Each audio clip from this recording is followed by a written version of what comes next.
সুপ্রিয় দর্শক আসসালামু আলাইকুম। আজকে আপনাদের লগে শেয়ার করি এর একদম মজাদার একটা রেসিপি গরুর গোশত ভুনা। তবে এই গরুর গোশত ভুনাটাই কীভাবে করি আর ভিডিও কার হইলা ধরে শেষ পর্যন্ত দেখবেন আর ওগা লাইক দিয়ে আর ভিডিওর লগে সংযুক্ত থাকবেন।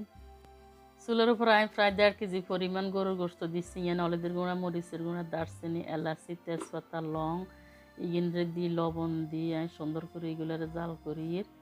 আর এইদিকে 2 চামচ পরিমাণ রোন বাটা দিমু। বন্ধুরা আর ভিডিওকে ভালো লাগলে ওকে লাইক দিয়ে ভিডিওর লগে সংযুক্ত থাকবেন। এবার ইয়ান তো 1.5 চামচ পরিমাণ আদা বাটা লইছি। আদা বাটা এখানে গোস্তর মধ্যে দিয়ে দিচ্ছি। এর হরে দিয়ে ইয়ানে জিরা গুঁড়া দিয়ে দিমু 2 চামচ। গোস্ত কিনরে আই এসব মশলা দিয়ে একারে কষাইতে প্রায় 1 ঘন্টা ইগিনরে একারে জাল দিয়ে নরম করে লইছি, যাতে বাজি করবার পরে খাইতে অনেক ভালো লাগে। এবার আমি জিরা গুঁড়া দিয়ে আর ভিডিওকে ভালো লাগলে ওকে সাবস্ক্রাইব করে আর ভিডিওর সাথে থাকবেন।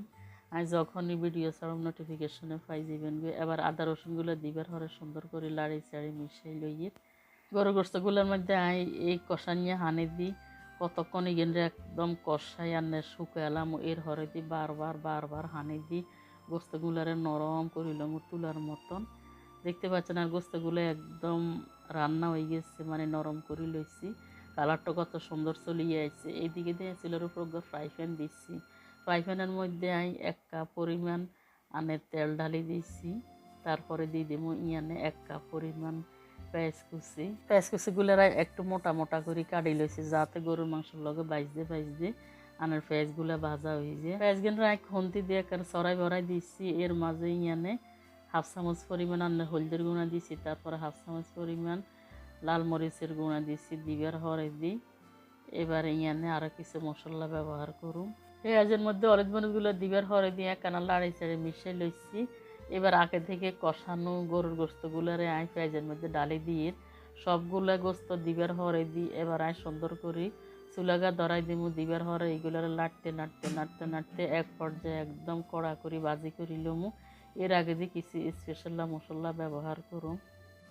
এই পর্যায়ে দিয়ে এখানে 1/2 চামচ পরিমাণ গরম মশলার গুঁড়া, এখানে জয়ফল, জয়িত্রী, দারচিনি, এলাচি, লং, তেজপাতা সবগুলো আছে, জিরো দেওয়া আছে। এরপরে দিছি এখানে 1/2 চামচ পরিমাণ গোলমরিচের গুঁড়াটা দিলে কিন্তু মাংসটা আরও টেস্ট বাড়িয়ে দিব, জাল জাল লাগবে।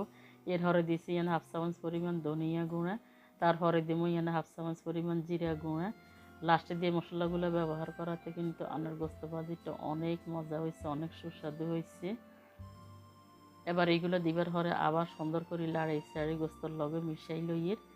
আসলে এরকম গোস্ত বোনা হইলে কিন্তু পরিবারের ছেলে মেয়ে হাজব্যান্ড সবার কাছে কিন্তু এত একটা মজা লাগবে।